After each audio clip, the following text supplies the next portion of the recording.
All India Unani Tibbi conference की तरफ से अपने तमाम पार्टिसिपेंट का इस्तकबाल करता हूँ।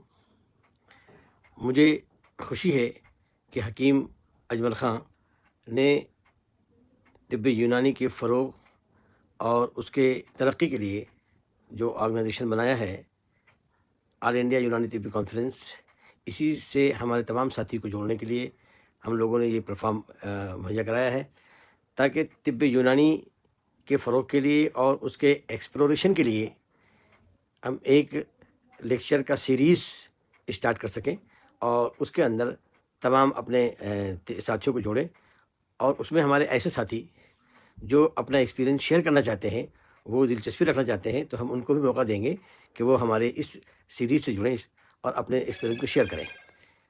इसी मकसद के लिए महीने में कम से कम एक बार एक लेक्चर हम लोग इस कॉन्फ्रेंस के ज़रिए अपने साथियों को जोड़कर उसको शुरू करेंगे।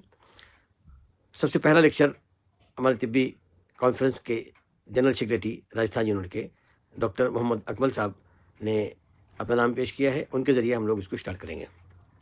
बहुत सी बीमारियां ऐसी होती हैं जिसका इलाज दूसरे तिब के अंदर बहुत अच्छा नहीं है या सक्सेसफुल नहीं है।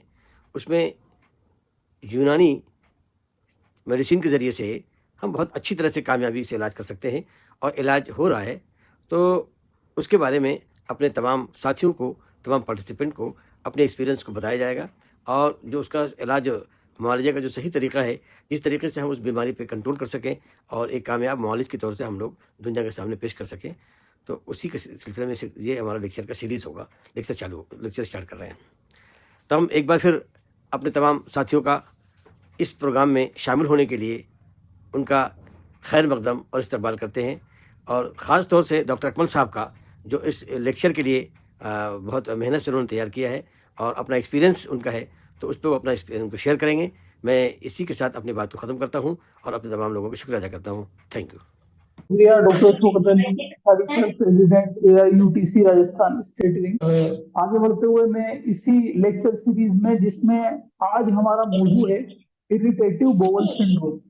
इरिटेटिव बोवल सिंड्रोम एक वाइडली स्प्रेड डिजीज हो गई है। वो इसलिए क्योंकि जो न्यूट्रिशन और जो हमारी लाइफ स्टाइल है उससे रिलेटेबल डिजीज।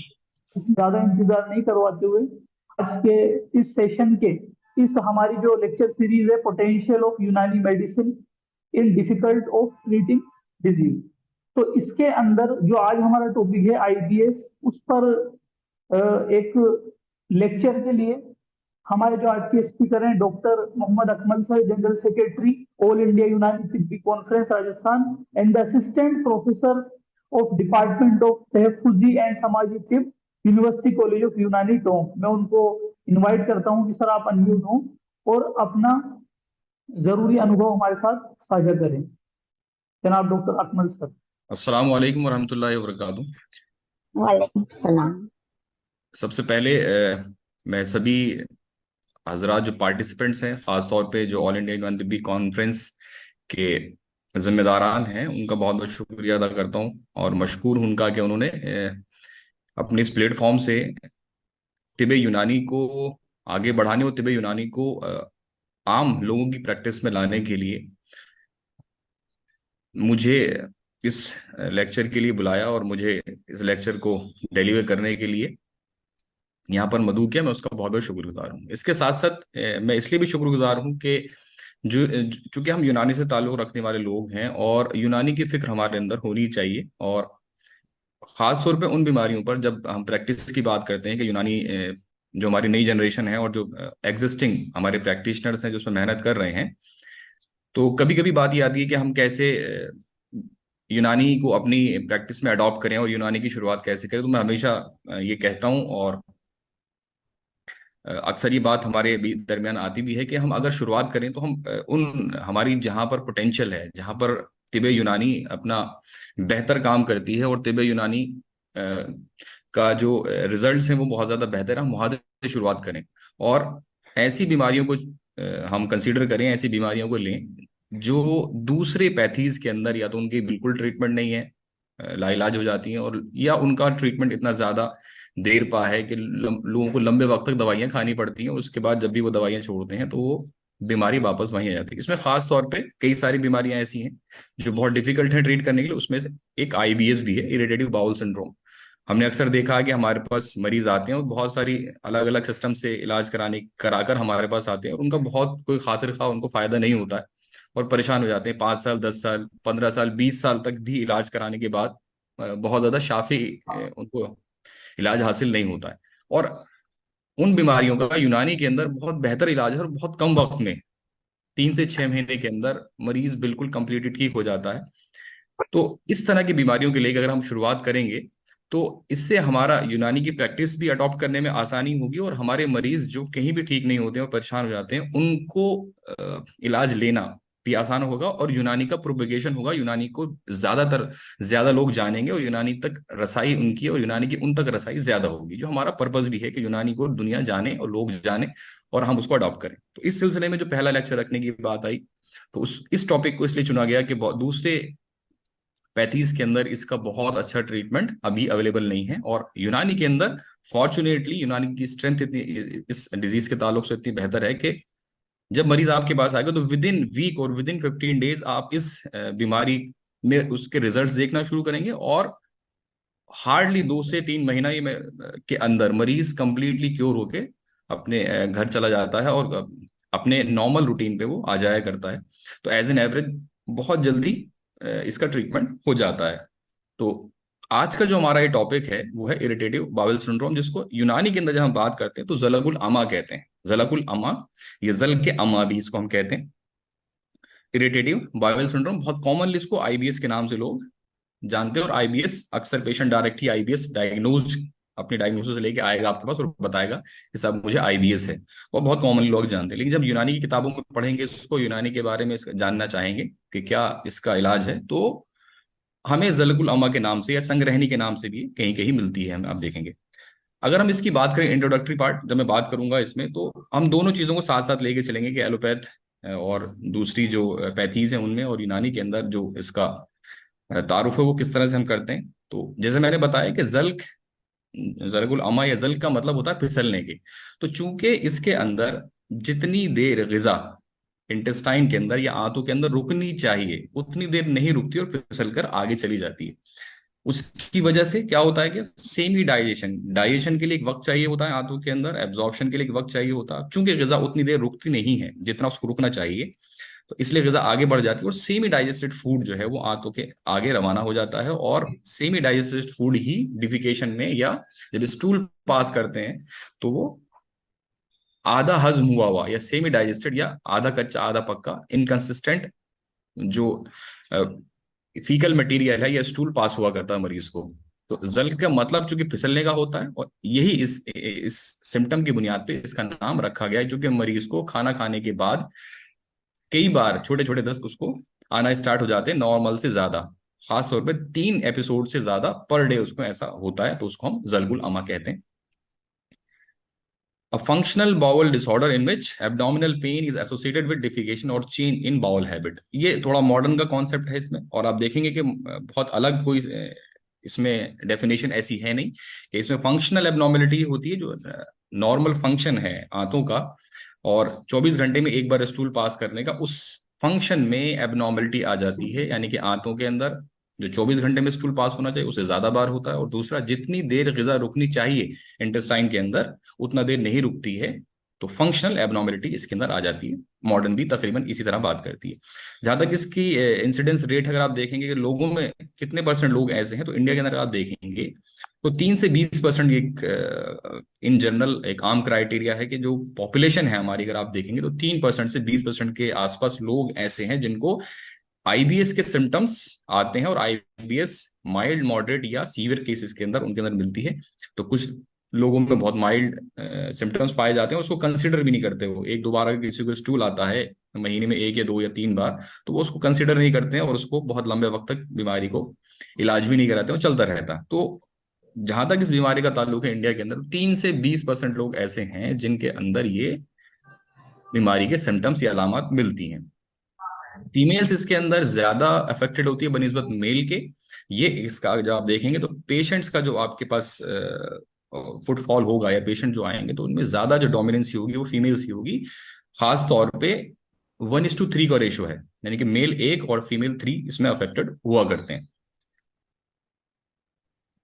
अब स्पेसिफिकली अगर हम बात करें आईबीएस की, कि आईबीएस बेसिकली क्या है, उसको कैसे हम पहचान करते हैं, इसकी पैथोलॉजी की बुनियाद पर किस तरह से, तो जलकुल अमा, जैसे मैंने सिंपली कहा कि unholding of intestinal content to optimum time, कि किसी भी जो इंटेस्टाइनल कंटेंट है उसका एक ऑप्टिमम टाइम तक न रुकना, जितना उसको रुकना चाहिए एब्जॉर्प्शन और डाइजेशन के लिए, उससे कम वक्त रुके और आगे की तरफ बढ़ जाए, फिसल जाए, उसको हम आईबीएस कहते हैं।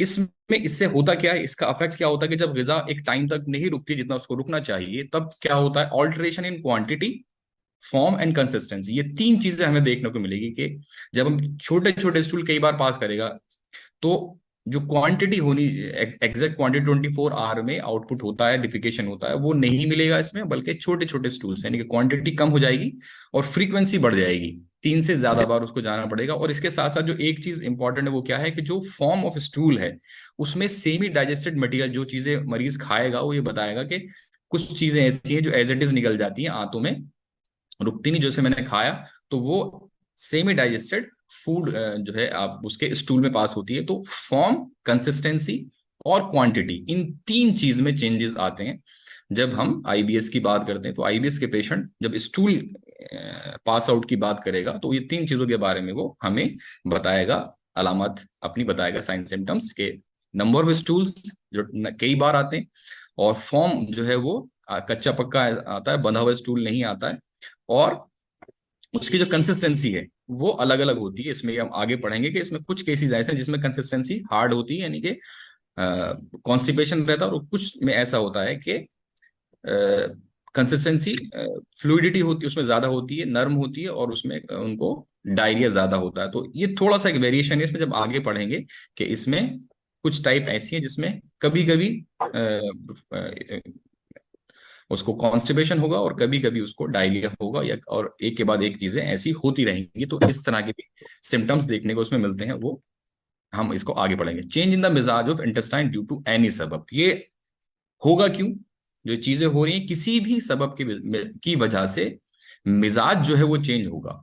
मिजाज कैसे चेंज होता, क्योंकि हम जानते हैं कि इंटेस्टाइन का जो मिजाज है वो हार और रतब है, क्योंकि वहां पर रुतूबत होनी चाहिए और हरारत होनी चाहिए एब्जॉर्प्शन के लिए और गिजा को रोककर और आगे बढ़ाने के लिए। लेकिन यहां पर क्या होता है कि यहां पर जो ऑप्टिमम हरारत है वो बढ़ जाती है और रुतूबत बढ़ जाती है।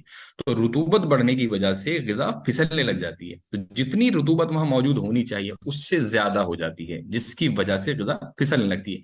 तो इंटेस्टाइन का जो मिजाज है उसके अंदर ऑल्टरेशन होता है, चेंजेस आते हैं। चेंजेस क्या आते हैं, जो मैंने बताया कि जो उसका एक्चुअल मिजाज है हरारत और रतूबत की तरफ है, तो उसमें हरारत और रतूबत और ज्यादा बढ़ जाया करती है।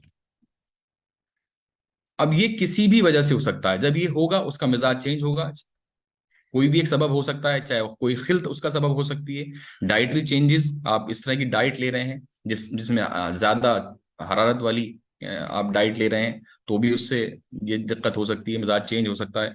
सोशल फैक्टर्स हो सकते हैं जिसमें स्ट्रेस एंड एंजाइटी, या इस तरह का वर्क लोड, जो नेचर ऑफ वर्क है वो इस तरह का है कि वो ऐसे माहौल में काम करता है कि स्ट्रेस और एंजाइटी उसको ज्यादा रहती है, जिसकी वजह से उसकी पेरिसेल्सिस मूवमेंट और सफरावियत और हिद्दत उसके अंदर ज्यादा आ जाया करती है, काम इस तरह का करता है वो। तो भी एक वजह हो सकता है। दूसरा जो है जिसकी हम बात करते हैं कि लाइफ स्टाइल में उसके चेंजेस हो जाया करते हैं, उसके किसी कुछ लोग ऐसे हैं जो नाइट शिफ्ट करते हैं, या कुछ लोग ऐसे हैं जो कांस्टेंट किसी प्रेशर में या किसी ऐसे माहौल में काम करते हैं कि जो ज्यादा वक्त उनको काम करना पड़ता है उनकी फिजिकल स्ट्रेंथ से ज्यादा, तो उससे भी वो स्ट्रेस में आ जाते हैं। और ये डाइट इस तरह की तमाम की तमाम चीजें अगर हम गौर करें तो असबाब सत्ता जरूरिया के अंदर जो चेंजेस आते हैं उसकी वजह से ये तमाम चीजें होती हैं आईबीएस वाली। अगर हम बात करें इसको डायग्नोज करने की, तो डायग्नोस्टिक क्राइटेरिया की जहां तक बात है तो इसको हम यूनानी और मॉडर्न एतबार से दोनों ही क्राइटेरिया को हम देखेंगे कि अगर हमें यूनानी में डायग्नोसिस इसकी करनी है तो मैंने बताया कि यूनानी के अंदर तीन चीजें जो हमने बताई हैं वो सबसे इंपॉर्टेंट है इसको डायग्नोज करने के लिए। क्या है कि स्टूल का क्वांटिटी, फ्रीक्वेंसी और कंसिस्टेंसी, इसके अंदर चेंज होना, जैसे हमने बात की कंसिस्टेंसी यानी कि फॉर्म, फ्रीक्वेंसी और क्वांटिटी, बस इन तीन चीजों से हम मरीज की डायग्नोसिस कर सकते हैं कि अगर हमारे पास कोई मरीज आता है और ये कहता है कि साहब मुझे 3-4 बार या 5 बार, 3 से ज्यादा बार 24 घंटे में खाना खाने के फौरन बाद 3 से 5 बार, 6 बार, 7 बार या इससे भी ज्यादा बार मुझे स्टूल पास होता है, छोटे छोटे मुझे दस्त की तरह आया करते हैं, और उसकी जो कंसिस्टेंसी होती है, उसकी जो फॉर्म होती है उस तरह की होती है, जो चीजें मैं खाता हूँ उसी वो फूड मटेरियल उसके अंदर जाहिर होता है। तो ये डायग्नोसिस करने के लिए काफी है। तिब के अंदर, तिब के एतबार से इसी को हम जलाकुल अमा कह देते हैं कि ग़िज़ा अपने वक्त से कम देर तक वहां रुक रही है और वो फिसल जा रही है। अब अगर हम मॉडर्न डायग्नोसिस की बात करें तो आप देखेंगे, जब हम दो इसमें क्राइटेरिया हैं, एक रोम 11 डायग्नोस्टिक क्राइटेरिया और एक मैनिक्स क्राइटेरिया है। तो जब हम इस क्राइटेरिया के थ्रू गुजरेंगे और देखेंगे तो हमें ये जो हमारे तीन जो तरीके हैं डायग्नोसिस करने के, जो तीन पैरामीटर्स हैं तिब्बत यूनानी के, वो कहीं ज्यादा पोटेंट है। आप देखेंगे इसको आगे। तो इसको अगर हम रोम 11 डायग्नोस्टिक क्राइटेरिया में देखें तो क्या है इसमें, एटलीस्ट 12 वीक्स हिस्ट्री, 12 हफ्ते की हिस्ट्री होनी चाहिए, 3 महीने वो बताए मरीज आकर के 3 महीने से मुझे ये मुसलसल ये चीजें हो रही हैं। क्या क्या चीजें उसमें होनी चाहिए, which need last 12 months of abdominal discomfort और पेन, उसको दर्द बताएगा वो। और दर्द के साथ साथ ये जो नीचे दिए हुए हैं उसमें से दो चीजें, एक है रिलीव्ड बाय डिफिकेशन, जैसे ही वो स्टूल पास होता है तो उसको उस दर्द में कमी आ जाती है, एक ये criteria. Onset associated with change in stool frequency, जैसे हमने बात की थी अपने टिब के कॉन्सेप्ट के अकॉर्डिंग, उसमें कहा था कि फ्रीक्वेंसी जो है वो बढ़ी हुई होगी उसकी। तो पेन के साथ फ्रीक्वेंसी बड़ी हो, या वो ये कहे कि डिफिकेशन होते ही मैं जैसे स्टूल पास करता हूं तो मेरा दर्द ठीक हो जाता है ये। और तीसरी चीज क्या है इसमें, फॉर्म जो है उसकी वो चेंज। तो हम फॉर्म की भी बात करें तो फॉर्म भी हमने अपने यूनानी डायग्नोस्टिक क्राइटेरिया के अंदर इसको कंसिडर ऑलरेडी कर लिया है। तो जो रोम 11 डायग्नोस्टिक क्राइटेरिया वो बहुत ज्यादा मैचअप करता है तिब के कॉन्सेप्ट से।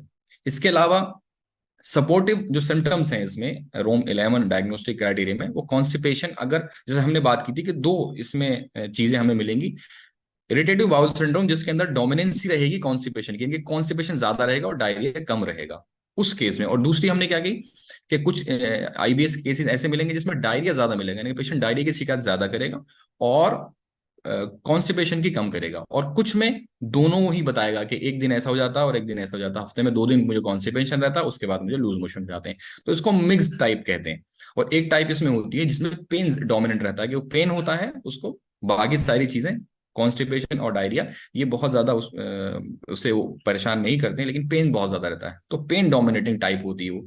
तो हम यहाँ पर बात कर रहे हैं जो कॉन्स्टिपेशन डोमिनेंट जो टाइप है उसमें बॉवल मूवमेंट जो less than 3 times a week, हफ्ते में 3 से कम बार, अगर है बताता कि 3 दिन से कम बार होता है ऐसा, और पेट में दर्द भी रहता है, जो हमने पीछे का क्राइटेरिया उसमें लिया है। हार्ड और लंपी स्टूल, ज्यादा हार्ड स्टूल रहता है इसमें, आप ये समझ लीजिए कि इसमें जो कॉन्स्टिपेशन वाला हार्डनेस है वो नहीं होता है, लेकिन नॉर्मल से ज्यादा हार्ड रहेगा उसको।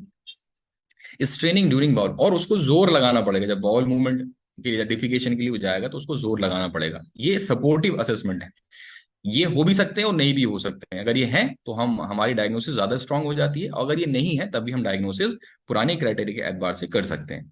अगर डायरिया प्रीडोमिनेंट वाली टाइप है तो उसमें क्या होगा, more than 3 bowel movements per day, 3 बार से ज्यादा 24 घंटे में 3 बार से ज्यादा उसको डिफिकेशन की जरूरत पड़ेगी, सॉरी डायरिया होगा उसको, और लूज और वाटरी स्टूल होंगे, और उसको अर्जेंसी, जैसे ही वो खाना खाएगा फौरन खाना खाते ही उसको दर्द होगा, भागना पड़ेगा। इसमें एक चीज जो बहुत इंपॉर्टेंट समझने की वो ये है कि ये जो अर्जेंसी है ये मॉर्निंग आवर्स में ज्यादा रहती है, यानी कि जब वो नाश्ता करे काम के लिए जा रहा होगा, अपने जॉब पे जा रहा होगा, तो उस वक्त 70% जो उसकी डोमिनेंसी रहेगी, यानी कि अगर उसको 10 बार अगर उसको स्टूल पूरी दिन में आते हैं तो 7 बार उसको मॉर्निंग आवर्स में ही आएंगे, ये वो बताएगा, क्योंकि वो अर्जेंसी में रहता है, जल्दबाजी में रहता है। इसके अलावा इसमें जो चीजें मिलेंगी, जो जनरल कंसिडरेशन है वो हम कर सकते हैं। फीलिंग ऑफ इनकम्प्लीट इवैक्यूएशन, जब भी वो जाएगा टॉयलेट तो उसको हमेशा ऐसा लगेगा कि कुछ अर्ज बाकी रह गई, कि कंप्लीट इवैक्यूएशन नहीं हुआ, पेट पूरी तरह से साफ नहीं हुआ है, उसको हमेशा ऐसा लगेगा। पासिंग ऑफ म्यूकस भी आएगा कभी कभी। मैं वापस से बता दूं कि ये जो जनरल कंसिडरेशन है ये हमेशा मिले, ये जरूरी नहीं है, मिल भी सकती है और नहीं भी मिल सकती है। अगर मिलती है तो हमारी डायग्नोसिस थोड़ी और स्ट्रांग हो जाती है, और अगर नहीं मिलती है तो वापस जो हमारा क्राइटेरिया है वो पेन और उसके साथ जो कंसिस्टेंसी वाला जो क्राइटेरिया है, वो सबसे मोस्ट आइकॉनिक और मोस्ट इंपॉर्टेंट क्राइटेरिया, उसी से हम पहचान कर सकते हैं कि हमारा स्टूल, जो पेशेंट आएगा वो बताएगा कि 3 बार से ज्यादा उसको स्टूल पास होता है। नंबर 2 उसकी कंसिस्टेंसी, और नंबर 3 उसकी जो फॉर्म है वो ठीक नहीं होती, उसमें आधा कच्चा आधा पक्का जो स्टूल पास होता है, वो सबसे स्ट्रॉन्ग क्राइटेरिया है। उसके बाद ये सपोर्टिव क्राइटेरिया है। और feeling of incomplete evacuation, mucus का पास होना रेक्टम से, और एब्डोमिनल फुलनेस और ब्लोटिंग, खाना खाने के बाद उसको भारी बन रहेगा और ब्लोटिंग से रहेगी, उबकाई ऐसी आते रहेंगे, क्योंकि वो सेम ही डाइजेशन उसको हो रहा होगा, तो उबकाई टाइप की भी वो बताएगा। इसके अलावा जो दूसरा क्राइटेरिया वो मैनिंग्स क्राइटेरिया है। इसमें क्या, 3 or more feature should have been present at least for 6 month, 6 महीने से जो ये नीचे क्राइटेरिया है, इसमें से कम 3 या उससे ज्यादा जो क्राइटेरिया है, जो यहाँ पर सिम्टम्स हैं, ये उसको 6 महीने से ज्यादा मौजूद होने चाहिए। अगर ऐसा वो बताता है कि 6 मंथ से या उससे भी ज्यादा से मुझे ऐसा हो रहा, तो हम उसको आईबीएस डायग्नोस कर सकते हैं। पेन रिलीव बाय डिफिकेशन, खाना खाने के बाद जब उसको अर्ज होती है, तो जब वो टॉयलेट जाता है और टॉयलेट जाने के बाद उसको दर्द में कमी आ जाती है। Pain onset associated with more frequent stool, जैसे ही पेन होगा तो उसको फौरन जाना पड़ेगा, स्टूल पास होने की अर्ज उसको होगी। Looser stool with pain onset, जैसे ही पेन होगा तो उसको जो स्टूल आएगा वो बहुत वाटरी होगा या लूज स्टूल आएगा। एब्डोमिनल डिस्टेंशन, उसको पेट में भारीपन, खाना खाने के बाद पेट भरा हुआ और भारीपन लगेगा, जैसे गैस फ्लैचुलेंस बहुत ज्यादा उसको हो रही है। म्यूकस इन द स्टूल, ये भी उसको हो सकता है, और feeling of incomplete evacuation after defecation. इन तमाम जो क्राइटेरिया हैं 7, इनमें से 3 या उससे ज्यादा अगर तरह की अलामत हमें मिलती हैं, और ये कहता है कि तकरीबन 6 महीने से ऐसा हो रहा है, तो ये हम आईबीएस या ज़लगुल अमा की तरफ इसकी डायग्नोसिस जाती है। इसके साथ साथ जो एसोसिएटेड सिम्टम्स हैं वो क्या है, इन पीपल विद आईबीएस, जो लोग जो आईबीएस से पीड़ित होंगे पेशेंट, ये चीजें इसको समझना बहुत जरूरी है कि 25% पेशेंट हमें ऐसे मिलेंगे जिनके अंदर जो डिप्रेशन और एंजाइटी का शिकार रहेंगे। यानी कि अगर आप देखें तो 50% पेशेंट जो हैं उनको ये दिक्कत रहेगी ही रहेगी, कि वो उनको इतने लंबे वक्त से वो परेशान रहते हैं कि एंजाइटी और डिप्रेशन का शिकार वो होते ही होते हैं। तो ये जो एंजाइटी और डिप्रेशन है, जब हम ट्रीटमेंट कर रहे होंगे तो इसको कंसिडर करना इतना इंपॉर्टेंट है कि कभी कभी खुद पेशेंट जो है, सॉरी, खुद जो फिजिशियन है, वो इतना ज्यादा इरिटेट हो जाता है, क्योंकि पेशेंट आता है हमारे पास और हमसे कहता है कि साहब मुझे फायदा हो गया। ये मैं जो अपना जो प्रैक्टिकल एक्सपीरियंस है वही बता दूं कि जब पेशेंट आता है तो उसको पहली वीक में बहुत फायदा हुआ, अगली वीक जब वो आएगा वो ये कहेगा साहब मुझे फायदा तो हुआ लेकिन मेरे पैरों में दर्द शुरू हो गया, पेट तो ठीक है मेरा लेकिन मेरे पैरों में दर्द है, ये इसका क्या करूं मैं। तीसरी बार जब आएगा तो वो कहेगा साहब पैर का दर्द भी ठीक हो गया लेकिन मेरे, अब मुझे हेडेक होने लगेगा, जो मैं खाना खाता हूँ ऐसा लग रहा है मेरे गैसेस मेरे दिमाग में चढ़ रहे हैं और दर्द हो रहा है। तो हर बार वो नई कंप्लेंट लेकर आपके पास आएगा। तो आपको पहली चीज खुद बहुत पेशेंस रखने की जरूरत है, और आप ये समझ लीजिए कि कम से कम 3 से 5 सिटिंग जो होंगी, यानी अगर आप उसको 1 हफ्ते या 2 हफ्ते की मेडिसिन देते हैं तो 3 से 5 सिटिंग जो उसकी होंगी उसमें आपको बहुत स्ट्रेनस उसकी जो है काउंसलिंग करने की जरूरत पड़ेगी। आप उसको बहुत काउंसलिंग करेंगे, समझाएंगे, और इसके साथ साथ आप उसको ये अपने आप को, उससे ज्यादा अपने आप को थोड़ा पेशेंस के साथ काम लेना पड़ेगा, कि पेशेंट आएगा और इस तरह की कंप्लेंट लेगा, उसके बाद जैसे जैसे वो ठीक होता जाएगा, उसकी कंप्लेंट्स कम होती जाएंगी, उसका कॉन्फिडेंस बढ़ता जाएगा, क्योंकि वो पेशेंट साइकोलॉजिकली भी बीमार है, इसको समझना बहुत इंपॉर्टेंट है। हमें ये लगता है कि पेशेंट को हमने मेडिसिन दी, फायदा हो गया, तो उसको हर बार आके हमें खुशी खुशी बताए, लेकिन चूंकि वो साइकोलॉजिकली भी एंजाइटी और डिप्रेशन का शिकार है, तो जो साइकोलॉजिकल सिम्टम्स हैं एंजाइटी और डिप्रेशन के, उनको भी कंसिडर करना जरूरी है, तो काउंसलिंग की जरूरत हमेशा पड़ती रहती है। तो patient with IBS symptoms who do not consult doctors, अब बहुत सारे पेशेंट ऐसे होंगे जो बहुत लंबे वक्त के बाद उनको एहसास होता है कि हाँ मुझे कोई बीमारी है, नहीं तो कॉन्स्टिपेशन और 1-2 बार लूज मोशन होने को नॉर्मल कंसिडर करते हैं आम पब्लिक के अंदर। तो उन उन लोगों में जब लंबे टाइम तक इस तरह की होगी, फिर वो ट्रीटमेंट लेना स्टार्ट करेंगे, तो बहुत लंबे टाइम तक उनको काउंसलिंग करने की जरूरत पड़ेगी, और उनको जब उनकी डायग्नोसिस नहीं होगी, आप जब उनको दिक्कत हो रही है, उनको कभी कॉन्स्टिपेशन होता है, कभी डायरिया होता है, और फिर उनको कभी पेन एब्डोमेन होता है, हफ्ते में 3 दिन होता है फिर ठीक हो जाता है, 2 दिन होता है फिर ठीक हो जाता है, तो वो जब किसी डॉक्टर के पास जाते हैं, वो डॉक्टर इन्वेस्टिगेशन कराता है, उसके बाद आपको कुछ भी नहीं है, तो एक फ्रस्ट्रेशन उसके अंदर आता है, साइकोलॉजिकली वो थोड़ा परेशान होता है पेशेंट कि मेरी डायग्नोसिस ही नहीं हो पा रही, तो उसको उस तरह भी काउंसलिंग करने की हमें जरूरत पड़ती है। और कुछ केसेस के अंदर जैसे मैंने बताया कि ये बहुत अनयूजुअल सिम्टम्स बताएंगे, डिस्पेरोनिया, भी जो फीमेल पेशेंट्स हैं वो बताएंगे, क्योंकि डिस्पेरियोनिक का मतलब है सेक्सुअल इंटरकोर्स में उनको पेनफुल सेक्सुअल इंटरकोर्स के जब भी वो कांटेक्ट बनाएंगे या तो उनको पेन बहुत ज्यादा होगा और स्ट्रेस में चले जाएंगे। तो ये कोई उससे रिलेटेड सिम्टम नहीं है, लेकिन चूंकि एक जनरल वीकनेस और साइकोलॉजिकल इंपैक्ट आता है तो पेशेंट ये शिकायत अलग अलग तरह की लेकर आएगा, लेकिन आपको उसको काउंसलिंग करनी है और बहुत स्ट्रिक्टली उसके साइकोलॉजिकल जो सिम्टम्स हैं उस पर ध्यान देना है और उसको रेक्टिफाई करने की हर बार कोशिश करनी है।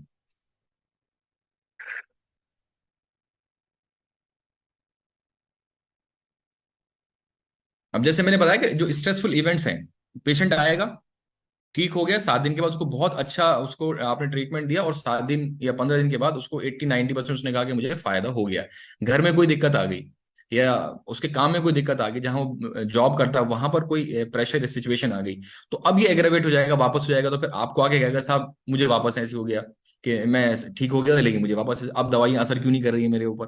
तो आपको बहुत क्लिनिकल एग्जामिनेशन उसको साइकोलॉजिकली ये बताना पड़ेगा, उससे पूछना पड़ेगा कोई दिक्कत तो नहीं हुई है, तो इस तरह की जिससे वो एग्रावेट हुआ है, तो फिर वो उसको बताना पड़ेगा कि अगर आपको ये दिक्कत हुई इस वजह से ऐसा हुआ है, तो आप थोड़ा सा पेशेंस रखिए, ठीक हो जाएंगे।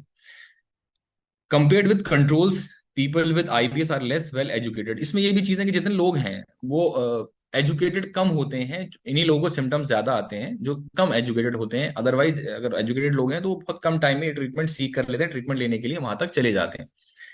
और ये मैं बता ही चुका हूँ कि मेल फीमेल के अंदर 3:1 का रेशियो इसमें रहता है। अब इसकी सबटाइप्स की हमने बात करी ली थी कि सबटाइप्स भी इसकी जो होती हैं आईबीएस की, वो डायरिया प्रीडोमिनेंट हो सकती है, यानी कि कुछ ऐसे पेशेंट आएंगे जो आपको ये ज्यादा शिकायत करेंगे कि साहब मुझे डायरिया रहता है, बार बार मुझे लूज मोशन होते हैं।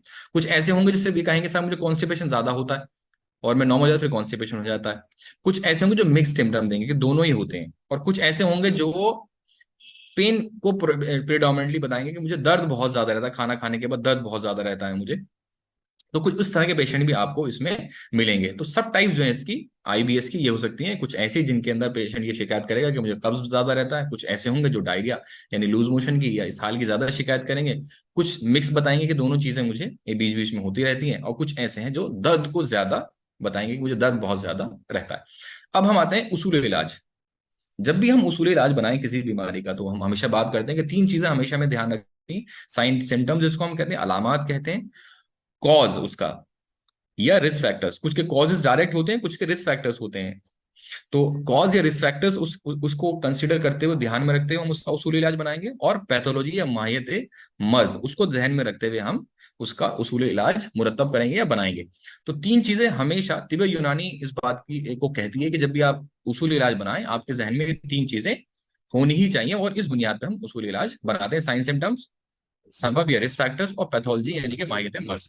अब इन तीनों में से किसको हमें ज्यादा वेटेज देना है ये डिपेंड करता है patient sorry disease to disease. कुछ बीमारियां ऐसी हैं जिनमें दर्द बहुत ज्यादा होता है, तो पहले हमें उसको दर्द को ठीक करना है, उसको ज्यादा कंसीडर करना है, और साइन उस बाकी जो उसके कॉज और उसकी जो माहियत है उसमें हम उसको बाद में ट्रीट करते हैं। और कुछ ऐसे जिसमें माहियत इंपॉर्टेंट होती है, साइन सिम्टम बहुत ज्यादा परेशान नहीं कर रहे होते हैं उसको, या तो उस वक्त हमें माहियत पे काम करना होता है।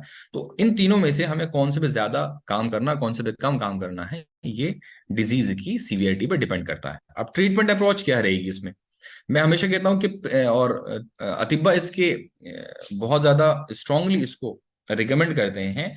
पुराने जो हमारे यूनानी पाइनियर्स हैं उनका कहना यह है कि हमारे प्रिस्क्रिप्शन में 3 चीजों का होना बहुत जरूरी है। जब आप कोई भी यूनानी का प्रिस्क्रिप्शन लिख रहे हैं तो उसमें उसका जो कंटेंट है, उसका जो स्ट्रक्चर है, वो 3 चीजों पे डिपेंडेंट होना चाहिए। उसमें पहली चीज है गिजा, क्या चीजें खानी है। नंबर 2, क्या चीजें नहीं खानी है, परहेज। और नंबर 3, इलाज। अब इलाज में इलाज भी दवा या इलाज भी तदबीर, जो भी हम करना चाहें। तो 3 चीजें हैं, गिजा, परहेज और इलाज। तो हमेशा हम इन 3 चीजों पे ध्यान देंगे। कभी कभी ऐसा होगा कि आपको बहुत ज्यादा गिजा पे ध्यान देने की जरूरत नहीं पड़ेगी, कुछ बीमारियां ऐसी हैं कि गिजा की ज्यादा ध्यान देने की जरूरत नहीं है, कुछ बीमारियां ऐसी हैं जिसमें परहेज की बहुत ज्यादा ध्यान देने की जरूरत नहीं है। तो लेकिन जब भी हम कोई इलाज अपना प्रिस्क्रिप्शन लिखेंगे तो उन इन 3 चीजों को ध्यान में रखते हुए हम लिखेंगे कि गिजा क्या देनी है, परहेज क्या कराना है, और दवाइयां क्या देनी है। अब इसमें इलाज में दवा की अगर हम बात करें तो हमने, अगर हम यहाँ बात करें, हमारे पास एक नंबर ऑफ लिस्ट हो सकती है जब हम उसूल इलाज बनाएंगे। तो हमने इसका 3 चीजों पे हमने बात की थी। अगर हम गौर करें कि अलामात क्या है, साइन सिम्टम, और दूसरा माहियत मर्ज क्या है, और तीसरा कॉज क्या है, सबब क्या है। तो अगर हम बात करें आईबीएस के अंदर, तो हमने अलामात की अगर हम बात करें तो अलामात हमने देख ली हैं। पेन एब्डोमेन होगा उसके अंदर, कुछ में कॉन्स्टिपेशन मिलेगा, और ज्यादातर लोगों में इसहाल यानी कि लूज स्टूल की शिकायत मिलेगी, और ऐठन के साथ दर्द, ये उस मरीजों में मिलता है। तो अलामत हम ध्यान में रखेंगे। उसके बाद माहियत मर्ज क्या है, जैसे मैंने बताया माहियत मर्ज इस केस के अंदर, आईबीएस के अंदर मैंने बताया, क्योंकि हरारत और रतूबत, इंटेस्टाइन की, आंतों की हरारत और रतूबत बढ़ जाती है। हम जानते हैं कि हरारत फैलाने का काम करती है, चीजों को फैलाने का, और बरूदत सुकेड़ने का काम करती है। ये कैफियत का अपना एक इम्पैक्ट है। तो हरारत यहाँ पर इंटेस्टाइन को फैलाएगी, उसके वॉल्यूम को, और रतूबत जो है वो फिसलाने के लिए, ग़िज़ा को आगे बढ़ाने के लिए, तेजी से आगे बढ़ाने के लिए, कम वक्त तक रुकने के लिए उसको मदद करेगी। तो यहाँ पर हरारत और रतूबत बढ़ जाती है। तो अगर हम माहियत का यहाँ पर इलाज करेंगे, जो कैफियत यहाँ पर हो रही है वो हरारत और रतूबत है, तो हम ऐसी दवाएं इस्तेमाल करेंगे जो बारिद और याबिस हो। ये पहली चीज। फिसल रही हैं तो कुव्वत काबिजा वाली हों। अलामत क्या है, पेन, तो हम पेन के लिए दवाएं देंगे, और लूज स्टूल हो रहे हैं तो हम ऐसा वो दवाइयां इस्तेमाल करेंगे जो काबिज हों स्टूल के, और पेरिस्टाल्सिस मूवमेंट को कम करने वाली हो, यानी कि आंतों की जो मूवमेंट को उसको कम करने वाली। तो इसी बुनियाद पे हम दवाइयों का सिलेक्शन करेंगे।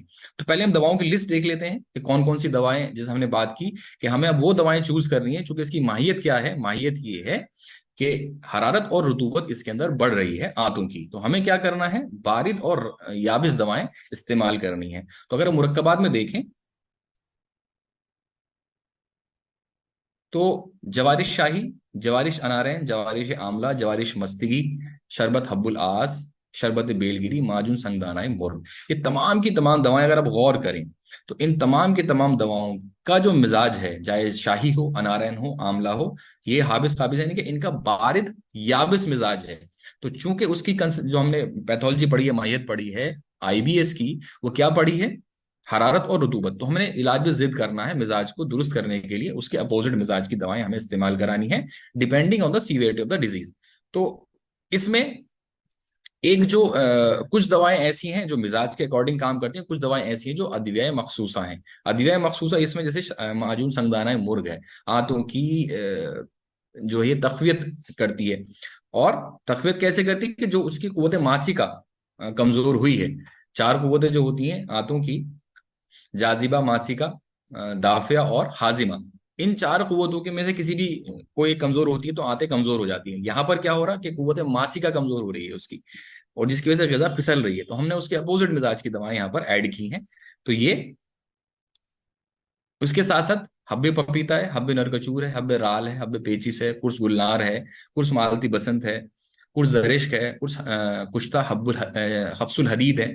तो ये तमाम की तमाम दवाएं जो हैं बारिद याबिस हैं, या यबूसत इनके अंदर ज्यादा है और बुरूदत इनके अंदर ज्यादा है। इसके साथ साथ हम क्या कर सकते हैं, अगर डायरिया प्रीडोमिनेंट कोई हमारे पास पेशेंट आता है जिसके अंदर डायरिया ज्यादा प्रीडोमिनेंट है, तो हमें क्या करना है, ऐसी दवाएं देनी है जो फाइब्रस डाइट हो, जिनका मिजाज बारिद याबिस हो, और वो पेरिस्टाल्सिस मूवमेंट को कम करती हो, और एब्जॉर्प्शन का काम, जो उसका मिजाज में यबूसत होगी तो यबूसत की वजह से वो अपने उस डायरिया को रोक सकती हूँ।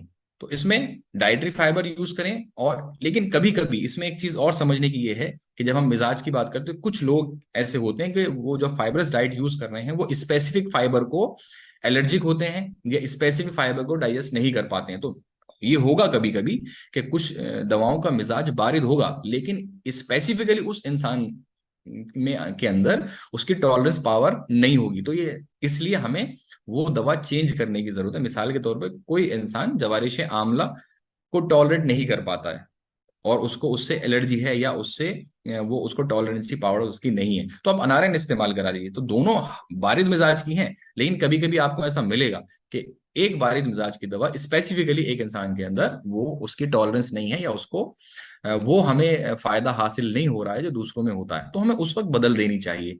उसमें हमें ये नहीं सोचना है कि हमारा जो डायग्नोसिस है वो ठीक है और हम दवाई भी सही दे रहे हैं, बारिश मिजाज की दवा दे रहे हैं, तो फिर इस पर असर क्यों नहीं कर रही। तो कभी कभी ऐसा आपको मिलेगा, इसलिए आपको दवा चेंज करने की जरूरत पड़ सकती है।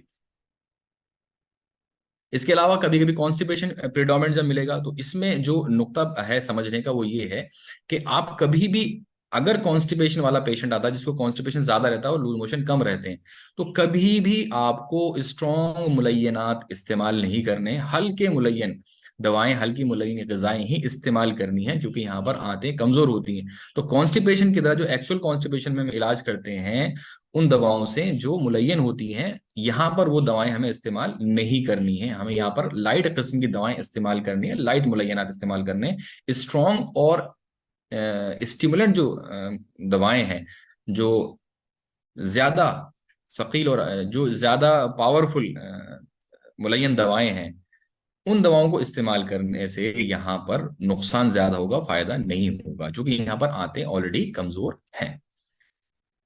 और इसके साथ साथ जो पेन डोमिनेंट वाले मिलेंगे आपको, जिनको पेन ज्यादा रहता है, अगर उस तरह का पेशेंट आता है जो पेन की ज्यादा शिकायत करते हैं, तो इसमें आप एंटी स्पाज्मोटिक दवाएं दे सकते हैं। अर्के अजवाइन है, अर्के पुदीना है, अर्के लीमू है, अगर नोजिया वोमिटिंग बहुत अच्छा काम करता है। मैं अपनी क्लिनिक में जो इस्तेमाल कराता हूँ, अर्के अजवाइन और अर्के पुदीना मिलाकर इस्तेमाल कराता हूँ। पेन विद इन मतलब 5 to 10 मिनट्स रिलीव हो जाता है पेशेंट को।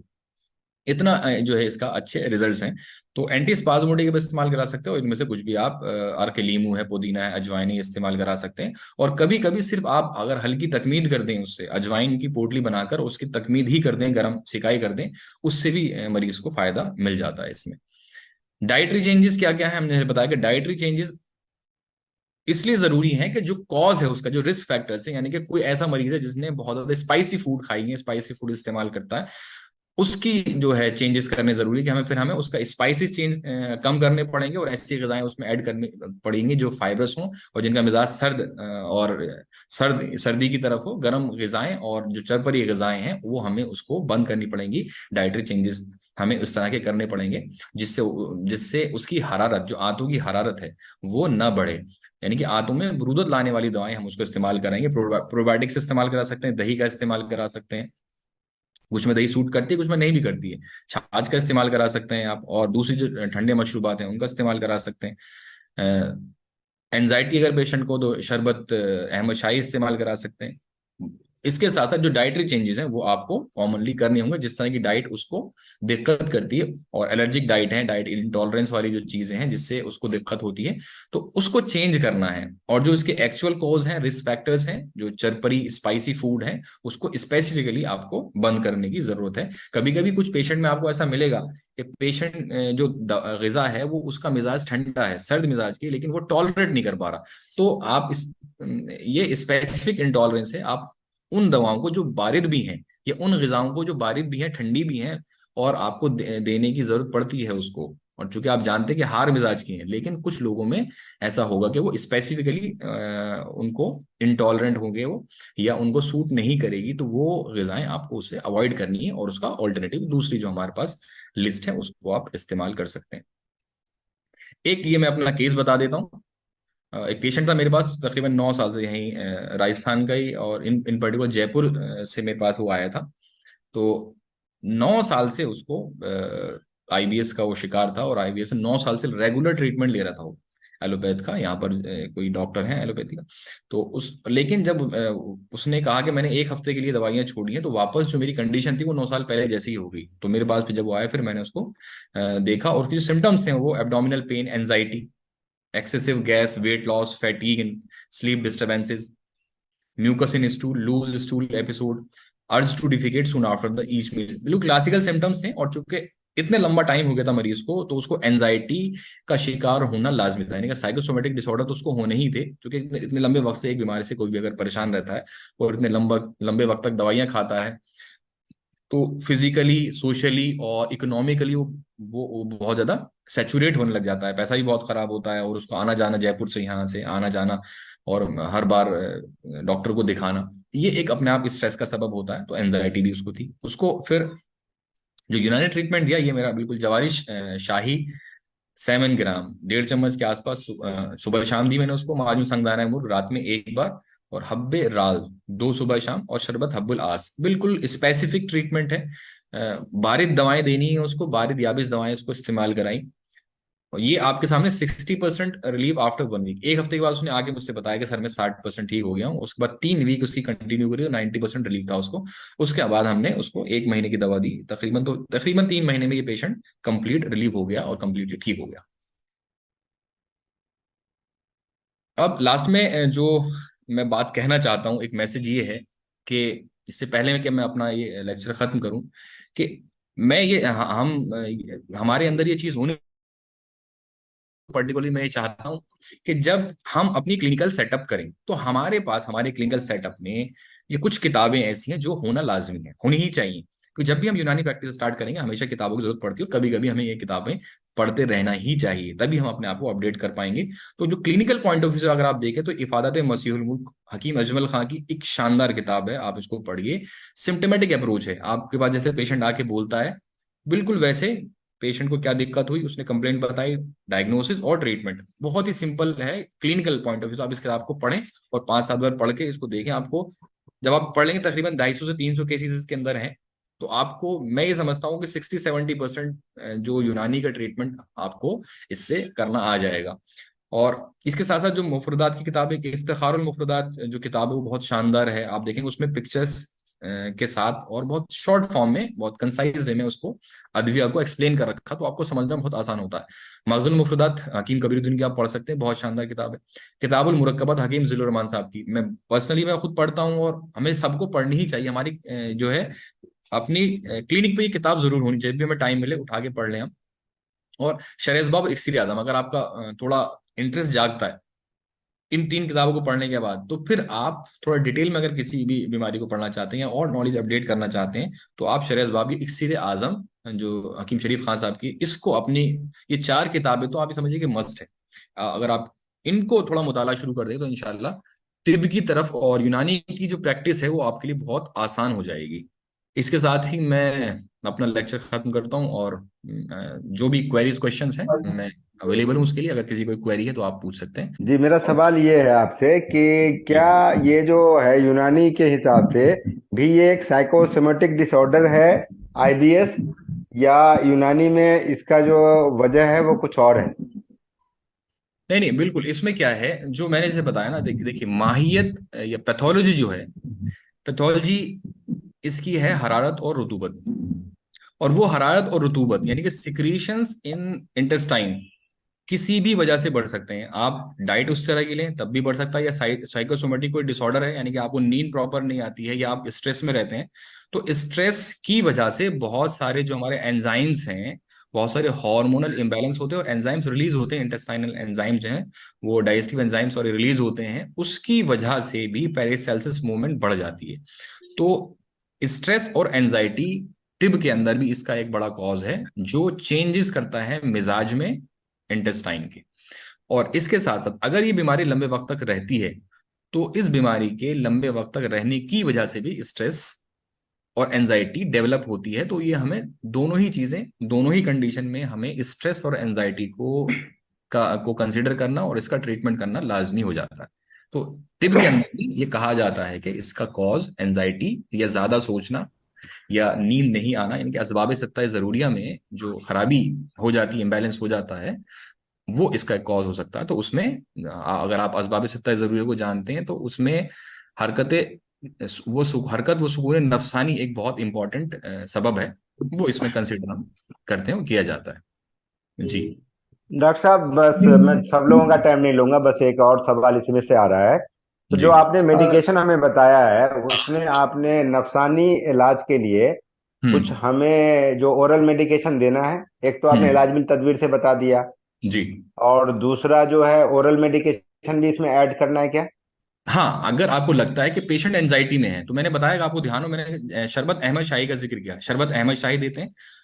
अब आपको फॉर एग्जाम्पल अगर चूज करना है कि पेशेंट एंजाइटी के साथ आईबीएस है, तो आप जवारिश शाही जो ऐड कर रहे हैं ना इसमें, तो जवारिश शाही बेस्ट काम करती है इसमें।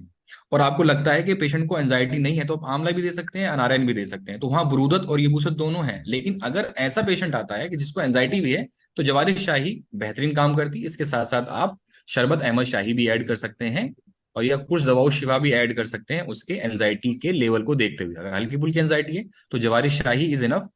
ज्यादा एंजाइटी में है तो आप शरबत अहमद शाही भी इस्तेमाल कर सकते हैं, और हब्बे शिफा या कुछ दवाओं शिफा भी इस्तेमाल कर सकते हैं इसमें। चलिए डॉक्टर साहब, आपके मीटिंग काफी अच्छा रहा और काफी नॉलेज वाला रहा। सर, एक सवाल है कि जो हमको इलाज करना है वो मरीज के मिजाज के हिसाब से या मर्ज के मिजाज के हिसाब से करना है? नहीं नहीं, आप हमेशा जब भी इलाज करेंगे वो इलाज होता है मर्ज का, ठीक है। और हाँ। मर्ज जब स्पेसिफिक किसी ऑर्गन का मिजाज तब्दील होता है, हम इलाज उसी का करते हैं। लेकिन इसमें जो एक चीज समझने की होती है वो ये होती है कि एक जनरल जो मिजाज होता है मरीज का, उसके अकॉर्डिंग हमें करना होगा। फॉर एग्जाम्पल, ये उसूल कुल्ली है, एक जनरलाइज रूल है कि जो मरीज जिस मरीज का मिजाज हरारत की तरफ डोमिनेंट होगा, हम्म 99 या 95, मोर देन 95% डिजीजेज उसको जो होंगी वो हरारत वाली ही होंगी। लेकिन ये ऐसा नहीं है कि उसको बुरूदत वाली बीमारियां नहीं होंगी, उसको हो सकती हैं। अगर ऐसा होता है कि मर्ज का मिजाज कुछ और है और मरीज का जनरल मिजाज कुछ और है, हाँ। जैसे फॉर एग्जाम्पल यहाँ पर हरारत और रुतूबत बढ़ गई और मरीज हार मिजाज का है कोई, हाँ। तो वहां पर आप जो बारीद दवाएं इस्तेमाल करेंगे वो स्ट्रॉन्ग दवाएं आपको इस्तेमाल करनी होंगी बनिस्बत। अगर कोई बारिद मर्ज का जो कोई मिजाज बारिद हाँ। मिजाज का इंसान है जिसका हाँ। जनरल मिजाज बारिद है और उसको जो हरारत वाला मर्ज होता है, तो उसके मुकाबले में आपको ज्यादा स्ट्रॉन्ग दवाएं इस्तेमाल करनी पड़ सकती है। तो हमें जनरल मिजाज कंसीडर करते हुए फिर इलाज करना होगा उसका। हालांकि ऐसा रेयर होगा कि किसी मरीज का मिजाज गर्म है और उसको बारिद मिजाज की कोई बीमारी होगी, ऐसा रेयर सर होगा। लेकिन सर होगा, अगर अस्सलाम सबब स्ट्रांग हो तो हो सकता है। मतलब ये अस्सलाम कॉमनली ये पूरा मिजाज, कोई भी मिजाज हो ये दवाइयां दे सकते हैं हम जी जी आईबीएस के बिल्कुल, लिए? हाँ वही उसकी मिजाज को कंसीडर करते हुए। सर अस्सलाम वालेकुम, मैं हकीम मोहम्मद शमीम लखनऊ से बोल रहा हूँ। वालेकुम अस्सलाम जी शाहीन भाई। सर ये मैं पूछना चाह रहा था कि आईबीएस से मिलता जुलता मतलब कई केस मेरे पास ये आए कि पेशेंट को अगर इंटरव्यू देना है या कहीं मीटिंग में जाना है तो उसका पेट अचानक फूल जाता है और सुबह जब वो ब्रश करता है उससे पहले बहुत तेज कै के साथ उसको कै महसूस होती है, कै होती नहीं है, खास तौर पे ब्रशिंग के वक्त। और ऐसे मरीज मुझे ये बताते हैं कि साहब लैट्रिन में जो है अक्सर जो है कब्ज रहती है और या फिर एकदम से जो है वो 2-3 लैट्रिन आ जाती है। यानी एक तरह से मैं डायग्नोज कर रहा था मिक्स टाइप का आईबीएस है। तो इसमें कौन सी दवाएं बेहतर रहेंगी? मरीज जो है ओबीज है, हाइपरटेंसिव है और तकरीबन 78 केजी वेट है मेरी पेशेंट का। 5'3" का जो है मतलब लंबाई है उसकी। नहीं, इसमें आपको एक चीज समझनी बहुत जरूरी है। जब हम बात करते हैं ना आईबीएस की, तो आईबीएस का जो हमने क्राइटेरिया पढ़ा है ना, उसको आप ध्यान से अगर आपने सुना हो तो उसमें एक क्राइटेरिया ये है कि या तो 6 मंथ तक कुछ हमें सिम्टम्स मिलते हो मरीज में, कंसिस्टेंट सिम्टम हो 6 मंथ या उससे ज्यादा। दूसरा जो क्राइटेरिया है रोम 11 क्राइटेरिया, उसमें भी ये है कि 3 मंथ से ज्यादा कंसिस्टेंटली चीजें मिलती नहीं हो। आपका जो पेशेंट है ना, ये इसको आईबीएस में नहीं रखते हैं हम, इसको एंजाइटी इंड्यूस्ड डायरिया कहते हैं बेसिकली, ठीक है। जी अब ये होता क्यों है? ये है ज़ौफ़े दिमाग की वजह से, यानी कि मरीज किसी स्ट्रेसफुल कंडीशन को टॉलरेट नहीं कर पाता है। और ये स्पेसिफिक है, किसी इंटरव्यू में जा रहा है, एग्जाम है, या उसका अचानक से कोई स्ट्रेस आ गया है, तो यहाँ पर हमें मरीज की तकवीत दिमाग करना होता है। इसको बोलते हैं gut brain type of IBS, क्या कहते हैं एलोपैथ के अंदर। लेकिन कभी कभी जो हमारे तिब के अंदर जो इसको जिक्र किया है वो ज़ौफ़े दिमाग की वजह से इंसिबाब बलगमी रतूबत का इंसिबाब होता है आंतों के अंदर और उसकी वजह से डायरिया होता है। तो ये टाइम है और स्पेसिफिक है, तो इसको हम आईबीएस नहीं कहेंगे, जो कि आईबीएस की क्राइटेरिया में ये फिट नहीं होता, जो कि टाइम जो ड्यूरेशन है वो इसका कम है। कब होता है? स्पेसिफिकली सिचुएशन आने पर। इस कंडीशन में हमें मरीज के ज़ौफ़े दिमाग को दूर करना है, उसके दिमाग की कुव्वत को बेहतर करना है। और अगर ऐसा लगता है कि बार बार ये कंडीशन होने की वजह से उसको ज़ौफ़े अमा भी हो गया है, तो तक़वियत अमा के लिए फिर आप दवा उसको दे सकते हैं। जी जी। तो सर इसके लिए त्रिफल मुकव्वी दिमाग वगैरह प्रोडक्ट मतलब यूज किया जा सकता हाँ, है ना? ट्रिपल मुकव्वी दिमाग आप दे सकते हैं, और इसमें जो एक बताई थी माजून संगदाना मुर, वो भी आप दे हाँ। सकते हैं। और इसमें जवालिश तबाशीर का इस्तेमाल आप करिए, तबाशीर दोनों ही काम कर सकती है। अगर आप जवालिश आंवला का इस्तेमाल कराते हैं तो आंवला के बारे में आपने पढ़ा ही होगा कि ये मुकव्वी दिमाग भी है, मुकव्वी कल्ब भी है जी और मुकव्वी जी अमा भी है। जी तो जी आप उस सिचुएशन में आप जवारिश आंवला का इस्तेमाल भी करा सकते हैं। जी जी। थैंक यू सर, बहुत बहुत शुक्रिया सर। जी आप सुन पा रहे हैं? जी जी बताएं, पूछिए। जी मैं सर सुन मैं ये पा रहा पूछ हूँ, रही थी पूछिए कि आप। ये डायबिटीज के पेशेंट में अगर आईबीएस की प्रॉब्लम हो जाती है तो उसमें हम क्या दे सकते हैं? टैबलेट फॉर्म में आप हब्बे राल दे सकते हैं, हब्बे नरकचूर दे सकते हैं, हब्बे पपीता दे सकते हैं। हब्बे पपीता सर लूज मोशन वाला डायरिया वाला अगर आईबीएस है तो हब्बे पपीता हम्म काम कर जाएगा? तो आप हब्बे राल दे दीजिए, आपको दूसरा ऑप्शन है नरकचूर है, हब्बे राल है, हब्बे पेचिस है। अच्छा ठीक है सर। और जी एनेक्साइटी के लिए क्या दूं जवारिश अहमद शाही के बजाय? आप अगर डायबिटिक पेशेंट है अगर, तो हम्म। उसको आप एंजाइटी के लिए आप और सुफूफ, एजेड भी है, हाँ 70+ है। हाँ, नहीं सुफूफ फॉर्म में आते हैं, कुछ दवाओं शिफा आती है वो दे सकते हैं आप उनको। हब्बे शिफा आती है वो दे सकते हैं, और सुफूफ अजगन दे सकते हैं, एंजाइटी अगर है स्पेसिफिक ट्रीट कर सकते हैं। Okay sir thank you. जी अस्सलाम वालेकुम। वालेकुम अस्सलाम। जी डॉक्टर साहब कैसे हैं? मैं हकीम मोहम्मद खुबैब बकाई। हाँ खूब जी जी जी। बिल्कुल। सर मेरा क्वेश्चन ये था सर, जो है इसके अंदर सफूक मुखलियासा का जो है एक जो है दवाई खास के तौर पे जिक्र है जी। आईबीएस में, तो हम्म। इसके बारे में सर थोड़ा रोशनी आ रही है, इसमें क्या हमारे लिए फायदेमंद है ये इसमें? नहीं असल में सुफूफ मुखलियासा जहां तक मुझे ध्यान है, जो कि मैं बहुत लंबे टाइम हो गए मुझे पढ़े, सुफूफ मुखलियासा बच्चों में इस्तेमाल कराते हैं, जहां तक मुझे ध्यान है कि बच्चों के अंदर डायरिया है तो उसमें शायद इस्तेमाल कराते हैं। और उसके अंदर भी शायद अगर डॉक्टर काशिफ यहाँ बैठे हुए हैं और आप अगर जिक्र, तो उसका जो स्पेसिफिक है शायद नरकचूर ही है उसके अंदर, मुखलियासा के अंदर भी कता है, कता और नरकचूर है। कता और ये बुक नरकचूर। में जी जी, कता और तो नरकचूर है। उसमें खुसूसन बच्चों में इस्तेमाल कराते हैं, जहां तक अतिबा ने इस्तेमाल करा, लेकिन बड़ों में इस्तेमाल करा सकते हैं। अब मुझे इजाजत मिलेगी डॉक्टर साहब एक सवाल के लिए? अरे जी डॉक्टर साहब। अस्सलाम वालेकुम वालेकुम। अस्सलाम। पहली बात तो बहुत बहुत मुबारकबाद मुंबई दिल्ली यूनिट की तरफ से तिब्बी कॉन्फ्रेंस के लिए कि माशाल्लाह बहुत कामयाब लेक्चर आपने किया। जी तो एक बहुत बहुत शुक्रिया। इंफॉर्मेटिव लेक्चर था आपका। और तिब्बी कॉन्फ्रेंस इस बात में मुहर्रिक है कि लोगों को इल्म आम करा जाए। एक डॉक्टर साहब इस बारे में मैं एक और आपसे राय जानना चाहूंगा आपकी, कि आपने डिस्कस किया कि जब कॉन्स्टिपेटिंग टाइप ऑफ आईबीएस हो तो मुलय्यनात दिए जाए, हल्के मुलय्यनात। जरा इसको थोड़ा सा एक्सप्लेन करेंगे, हल्के मुलय्यनात से क्या आपका मतलब है इसका? हाँ इसमें देखिए, जो हल्के मुलय्यनात वो जो रतूबत को एब्जॉर्ब हो, जैसे इसमें हम इस्तेमाल कराते हैं इसबगोल का इस्तेमाल करा सकते हैं हम इसके अंदर, वो जी हल्का जी मुलय्यन है। और इसबगोल मुसल्लम भी इस्तेमाल करा सकते हैं और उसकी भूसी भी इस्तेमाल करा सकते हैं।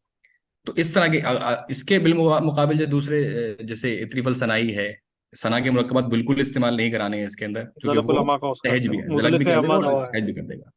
तो ज्यादा बेहतर है हल्के मुलय्यन इस्तेमाल कराएं, जैसे कि आलू बुखारा है उसको इस्तेमाल करा सकते हैं आप स्पेसिफिकली इसमें। और इसबगोल मैंने कहा इसका इस्तेमाल कर सकते हैं, खत्मी का आप इस्तेमाल करा सकते हैं इसमें। डॉक्टर साहब मैं थोड़ा बहुत बात समझा, तो यानी इसमें ऐसे मुरक्कबातों का इस्तेमाल करा जाए जो बल्क लेक्सेटिव के तौर पे काम करते हैं, हाँ जो इरिटेंट लेक्सेटिव है, जिन्हें हम सहज अमा या तलीन बिल इजलाक, जिसका एक अमल होता है अदविया के अंदर, हाँ। यानी इजलाक के, यानी अदविया में अपनी हरारत और लिज्जत की वजह से जो हम्म। तलीन अमल कॉज करते हैं उसका इस्तेमाल ममनू है, मना है। ममनू है बिल्कुल। जो तलीन बिल तलीन दवा होंगी, जैसे हम्म। गुलाब, हाँ हाँ गुलाब है। आपका बनफशा, हम्म बनफशा हो गई, हम्म गुले गाजुबा हो गया, गुले बनफशा हो गई, हम्म कोई भी गुलाब, जो भी मतलब फल फूल वाले जो भी मुलय्यन होंगे वो तकरीबन हल्के मुलय्यन होते हैं, वो तलीन बिल हम्म, तलीन दवा के तौर पे काम करते हैं। बिल्कुल और बिल्कुल। मुगर्री दवाएं जो होंगी हमारी, जो पेट में जाके फूल जाएंगी, जितनी भी गोंदे होंगी हमारी, रसौत हो गई, अराल हो गई, तबाशीर हो गई, या हम्म और जो भी जितने भी रेजिडेंस होंगे, बेसिकली इस वाले जो कॉन्स्टिपेटिंग टाइप में इसको हमें देने पड़ेंगे। मैं बिल्कुल ये आपकी बात से ये समझा ये वाली, ठीक है डॉक्टर जी साहब ये मेरी बिल्कुल, बात? बहुत जबरदस्त माशाल्लाह। नहीं हेलो बिल्कुल डॉक्टर सही अकमल। है। जी हेलो डॉक्टर अकमल, आप सुन पा रहे हैं? जी जी मैं सुन पा रहा हूँ, पूछिए। मैं डॉक्टर सरवर फरीदाबाद से। जी जी डॉक्टर साहब। जी, जो डॉक्टर का ये काशिफ साहब ने बताया है उसमें मैं सोच रहा था कि एक डिस्कशन कर लेते हैं थोड़ा सा। जी। जो आप हल्के मुलय्यन की बात कर रहे हैं, हम्म। तो और इसमें जो है नफसानी इलाज भी हमें करना है किसी पेशेंट का, जी। तो इन दोनों को मद्देनजर देखते हुए रोगन बादाम शीरी कैसा रहेगा पेशेंट के लिए? नहीं असल में जो बादाम के अंदर, अगर आप बादाम का मिजाज देखें ना, तो हरारत उसमें पहले दर्जे की है, लेकिन रतूबत उसमें दूसरे दर्जे की है। तो मरतूबियत ज्यादा होने की वजह से वो बढ़ा देगा उसको। अच्छा, ये वो है। उसको और बढ़ाएगा। हाँ जी जी जी जी। जो तो इसमें हमें आईबीएस बेसिकली जो कॉन्स्टिपेटिंग टाइप है, देखिए जो हमारे मुसिल हम इस्तेमाल करते हैं, अगर आपने याद हो तो, जैसे अभी डॉक्टर काशिफ ने भी जिक्र किया, मुसहिल बिल उसर, मुसहिल बिल इजलाक और मुसहिल बिल तलीन, यानी कि मुलय्यन तलीन के जरिए से इसहाल लाने वाले, फिसलाकर इजलाक वाले, मतलब मुसहिल बिल इजलाक यानी कि आंतों में फिसलन पैदा करके दस्त लाने वाले या इसहाल लाने वाले, और मुसहिल बिल उसर यानी कि आंतों को निचोड़कर, रुतूबत को निचोड़कर और फिर जो दस्त लाने वाली दवाइयां, ये 3 कैटेगरी होती हैं। तो क्या इसमें से जो हम इसे मुसहिल बिल डायरेक्ट? तलीन है, जी जी जी। वो दवाएं तो इस्तेमाल करनी है जो रुतूबत, जब उसको हम वाटर कंड में डालें तो वो लजूजत लजीज हो थोड़ी सी, जो लेसदार जो दवाएं हैं ना, जैसे खत्मी है, ये सब गोल है, आप करें तो उसमें लेस पैदा करने वाली, तो वो दवाएं मुसहिल बिल तलीन होंगी, तो वो हम इस्तेमाल करेंगे अच्छा, तो ज्यादा बेहतर है, क्योंकि वो खराश भी पैदा नहीं करेंगी और कॉन्स्टिपेशन को भी दूर कर देंगी और हल्के तलीन पैदा कुर करती हैं वो, जी, जैसे जो कुर्से मुलय्यन है, ये दे सकते हैं?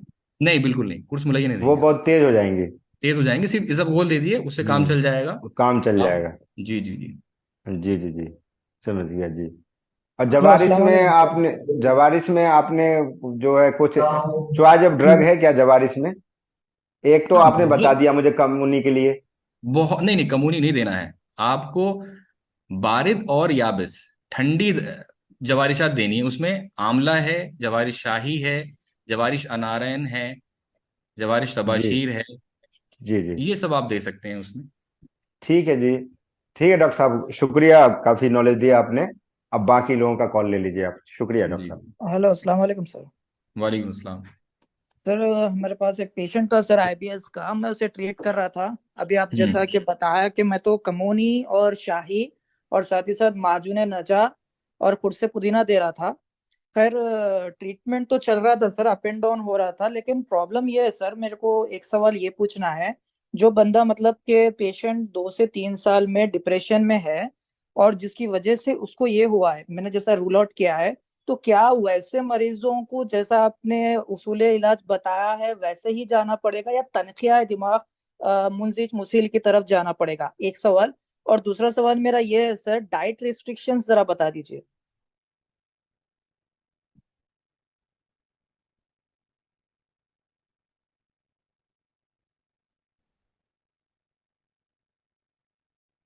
हेलो। हेलो। हाँ सर। हाँ, टाइम रिस्ट्रिक्शन से क्या जानना चाह रहे हैं? डाइट डाइट सर, डाइट अच्छा डाइट, में। अच्छा ठीक ठीक है, हाँ, डाइट रेस्ट्रिक्शन, डाइट। ठीक ठीक ठीक। जी। देखिए, जब हम बात करते हैं उसूल इलाज, जब हमने बनाया तो हमने 3 चीजों पे बात की। तो मैंने ये भी कहा था उस वक्त कि जब हम उसूल इलाज बनाते हैं, और 3 जो फैक्टर्स हैं हमारे, असबाब को देखना, रिस्क फैक्टर्स को देखना, यानी कि उसके अलावा अलामात को देखना और माहियत को देखना। तो जब हम माहियत की बात करते हैं, तो जो चीज कॉज है उसका या रिस्क फैक्टर्स हैं, जब हम कॉज की बात करते हैं, तो अगर हमें मालूम है कि इसका risk factor for example diet है, स्पाइसी डाइट है, तो हमें स्पाइसी डाइट कम करनी पड़ेगी। और जैसा आपने बताया आपके पेशेंट में कि उसमें जो डोमिनेंट फैक्टर है या उसका जो कॉज है या रिस्क फैक्टर है वो क्या है, एंजाइटी। एंजाइटी के बाद उसको इंड्यूस हुआ है वो, तो पहले आपको उसका एंजाइटी का ट्रीटमेंट करना ही पड़ेगा और उसको ज्यादा एग्रेसिवली करना पड़ेगा। तो यहाँ पर इस तरह का जो पेशेंट है, अगर वो डिप्रेशन का शिकार है, तो चूंकि हम काम ले रहे हैं, मुंजिज और मुसिल का जो काम लेते हैं वो हमें आंतों से ही लेना होता है, और हमारी आंतें ऑलरेडी बहुत वीक हैं, तो वहां से ये फेल हम नहीं लेंगे। जो हमारे दूसरे रास्ते हैं एंजाइटी के दूर करने के, यानी कि हिजामा के जरिए से तनकिया कर सकते हैं हम, वो एक बेहतर तरीका हो सकता है, या हल्की ग़िज़ाओं से तलीन करके, और अगर हमें लगता है कि इसकी डोमिनेंट फिल्म जो है वो सौदा है, तो हम फज्द के जरिए से कर सकते हैं, अगर पेशेंट की कंडीशन अलाउ करती है। या ज्यादा बेहतर जो तनकी का तरीका वो हिजामा है, आप हिजामा की उसकी मंथली सिटिंग्स लीजिए और उसके जो है अखलात का तनकीह कीजिए, और उसके बाद उसमें रिजल्ट भी आपको बेहतर मिलेंगे, क्योंकि यहाँ पर जो आपका कॉज है वो है एंजाइटी। तो एंजाइटी को स्पेसिफिकली कम करना दवाओं के जरिए से और तदाबीर के जरिए से। और सेकेंडरी चीज, उसके बाद जो एक्चुअल बीमारी है, आईबीएस हुआ है, वो सबसाइड होता चला जाएगा, उसके लिए दवाइयां आपको कम यूज करनी पड़ेंगी, ज्यादा दवाएं आपको स्पेसिफिकली एंजाइटी के लिए यूज करनी पड़ेंगी। Okay sir, thank you. बहुत बहुत शुक्रिया डॉक्टर मोहम्मद अकमल। तो मैं सर का बहुत बहुत शुक्रिया अदा करना चाहूंगा कि उन्होंने बहुत अच्छे अंदाज में सभी के जवाब दिए, जिससे क्या है कि बाकी जो लोग सवाल नहीं कर पाए क्योंकि हमारे पास टाइम इतना है नहीं, उनको भी जो है अपने सवालों के आंसर गालिबन मुझे लगता है मिल ही गए होंगे। मैं आगे इनवाइट करना चाहूंगा। बहुत बहुत शुक्रिया sir, doctor Farhat thank you. Ali Khan sir को, member of national core committee all India Unani Tibbi congress Rajasthan. तो डॉक्टर फरहत अली खान सर, आप अनम्यूट कर सकते हैं। अस्सलाम वालेकुम साथियों। वालेकुम अस्सलाम। अली खान, बहुत बहुत शुक्रगुजार हूँ मैं, आपने ये सेशन रखा और बहुत अच्छा सेशन रहा, सभी को बहुत फायदा पहुंचेगा इंशाल्लाह। असल में जब से आपने ये ऑल इंडिया तिब्बी कॉन्फ्रेंस का ये पोर्टल शुरू किया है, इसमें पहला लेक्चर है ये आईबीएस का। इस तरह के लेक्चर और भी होंगे, क्योंकि राजपूताना राजस्थान कॉलेज में खास तौर से हमारे टाइम में भी, उसके बाद में भी इस तरह की चीजें नहीं हुई, जिससे स्टूडेंट्स को काफी चीजों की कमी रही, खास तौर से नॉलेज की, क्योंकि प्रैक्टिकल नॉलेज हम लोगों के पास उस लेवल की नहीं है। और मैं समझता हूँ कि अब जो नए लड़के आ रहे हैं, अब जो स्टूडेंट्स हैं, उनको काफी चीजें नई नई मिल रही हैं। आप जैसे लोग जो जब से टॉक कॉलेज शुरू हुआ है, डॉक्टर अकमल साहब हैं, डॉक्टर शौकत साहब हैं, इन लोगों को तो आगे भी इंशाल्लाह जब ऐसे लेक्चर होंगे तो सबको फायदा होगा। डेली प्रैक्टिस हम लोग, ज्यादातर लोग ऐसे हैं जो यहाँ राजपूताना राजस्थान से जो फारिग हैं, वो एलोपैथ में ही ज्यादा करते हैं, लेकिन अब काफी टाइम से लोगों ने यूनानी में प्रैक्टिस करना भी शुरू किया है। और मैं समझता हूँ इस तरह के लेक्चर रहेंगे तो कोशिश होगी कि प्रैक्टिस यूनानी की तरफ लोग ज्यादा मूव होंगे। तो बहुत बहुत शुक्रिया। अस्सलाम वालेकुम। खुदा हाफिज।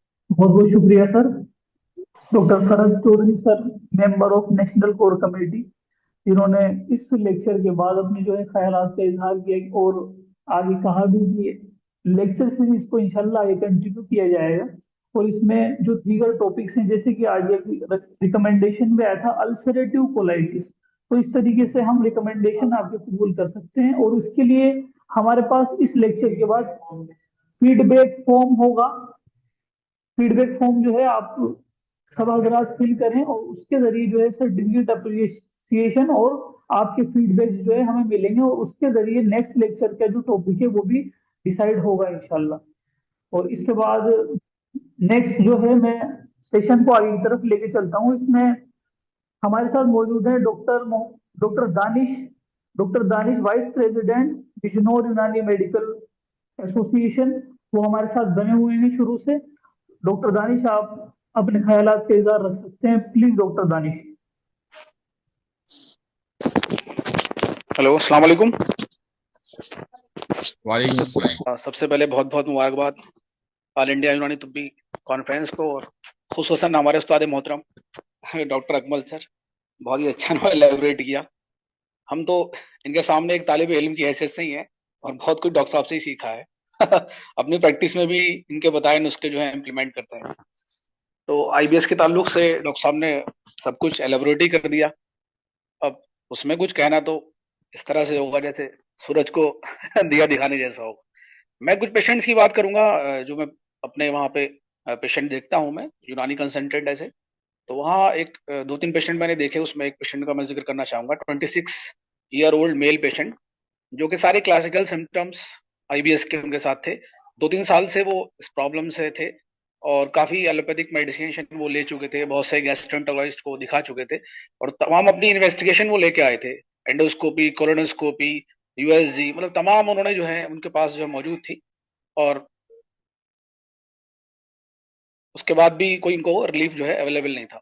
तो फिर मेरे पास आए तो मैंने उनको पूरा जो है उनसे बातचीत की। उसके बाद इख्तिसारात के बाद ये लगा कि मुझे ये आईबीएस है। एंजाइटी भी उनमें डोमिनेंट फैक्टर था और फिर मैंने उनका जो है इलाज शुरू किया। तो शुरू में जब मैंने उनका इलाज शुरू किया तो उनको मैंने इलाज के साथ साथ कुछ तदाबीरें भी बताई। मैंने कहा आपको रिलैक्सेशन भी करना है, कुछ एक्सरसाइज भी करनी है, मेंटल स्टेबलेशन भी करनी है, मूड स्टेबलेशन करना है। और दवाओं के तौर पे मैंने उनको जो स्टार्ट किया वो जवारी शाही मैंने स्टार्ट किया और हब्बे नरकचूर स्टार्ट किया। हब्बे नरकचूर मतलब जो है जैसे उसमें मैंने हरमस का हब्बे नरकचूर उसमें दिया, क्योंकि उसमें रोवल्फेरिया सर्पेंटाइना भी है, तो कोई वो एक तरह से जो है सुकून भी पहुंचाती है, मुसक्किन भी है। तो मुझे कोई अलग से मुसक्किनात देने की जरूरत नहीं पड़ी। तो हब्बे नरगुचूर दिया मैंने, उसमें जवारी शाही दिया और जवारी शामला दिया, और 1 महीने के अंदर अंदर काफी अच्छा रेस्पॉन्स उन्होंने मुझे दिया। उसके बाद वो दोबारा फिर थोड़ा सा सिम्टम लेके आए कि मुझे अभी थोड़ी प्रॉब्लम है और है, कभी कभी चूंकि इसमें सिम्टम रिपीट हो जाते हैं, थोड़ा बीच में कुछ थोड़ा बहुत मेडिसिन जो है वो छोड़ दी थी, कुछ डाइटरी इम्प्लीमेंटेशन मैंने साथ में बताया, कोई ग़िज़ाई तदाबीर मैंने बताई कि इसमें आप जो है थोड़ा चेंज करिए, स्पाइसी चीज़ों को छोड़िए, मूड को थोड़ा चेंज कीजिए, और यही ट्रीटमेंट कंटिन्यू रखा। 3-4 महीने बाद ऑलमोस्ट सारे सिम्टम जो है उनके वो रिड्यूस हो गए, सिर्फ इसी ट्रीटमेंट से, हब्बे नरगचूर, जवारी शाही और जवारी शामला। बाद में मैंने उनको इसमें जो है ये बताया कि अभी ये ट्रीटमेंट आपको और लेना है और स्ट्रेस को दूर रखना है, एक्सरसाइज वगैरह करनी है। और बहुत बहुत शुक्रिया सर, अपना अनुभव यानी अपना तजुर्बा हमारे साथ शेयर करने के लिए डॉक्टर दानिश सर। हम सब आपके शुक्रगुजार हैं, खासतौर से AIUTC की तरफ से मैं आपका बहुत बहुत शुक्रिया जी। अकमल साहब से एक सवाल करना था अकमल। करिए सवाल। नहीं सर, मैं ये जानना चाह रहा था कि पेज का क्या रोल है इसमें, पेज जो हमदर्द की आती है। जी, असल में हब्बे पेचिस जो है उसके अंदर चूंकि उसका जुज़े खास है अफ्यून, तो उसकी बारिद याबिस उसका मिजाज है, तो वो पेरिसेल्सिस मूवमेंट को कम करता है और ब्रूदत की वजह से रतूबत को कम करता है। जो हब्बे पेच आती है हमदर्द की, उसका जुज़े खास है अफ्यून, अफीम उसका जुज़े खास है, और अफीम का मिजाज बारिद याबिस है, तो अपनी यबूसत की वजह से वो पेरिसेल्सिस मूवमेंट को भी कम करता है और रतूबत को भी कम करता है। ठीक, बहुत बहुत शुक्रिया सर, आपका बहुत अच्छा प्रोग्राम रहा। बहुत शुक्रिया। ठीक, बहुत बहुत शुक्रिया। तो लोग हमारे साथ जुड़ना चाहते हैं, उनके लिए हमारे चैट ग्रुप में लिंक डिस्क्रिप्शन में जो है वो लिंक है, वो डायरेक्ट जो है हमारे ग्रुप से और इससे जुड़ सकते हैं। उसके बाद जो फर्दर फॉर्मेलिटीज हैं उसके लिए हम लोग यहाँ मौजूद हैं।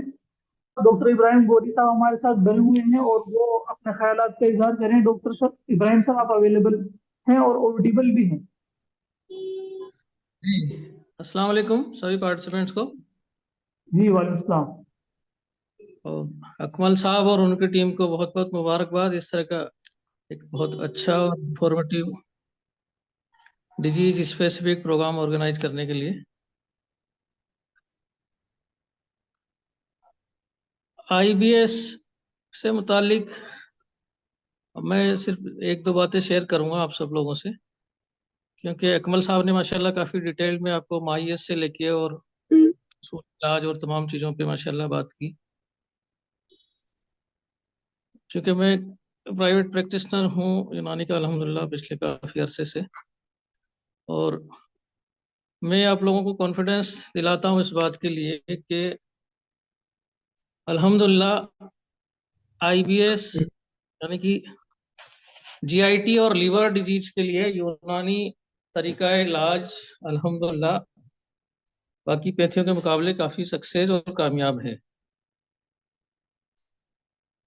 IBS के ताल्लुक से मैं एक चीज़ आप सब लोगों से शेयर करूं कि इसमें हरी वरी एंड करी, ये 3 चीज़ आप याद रखें पेशेंट की काउंसलिंग के वक्त, कि इसमें अपने यहाँ गिजा और परहेज का भी काफ़ी एक वसी जो है वो टॉपिक है।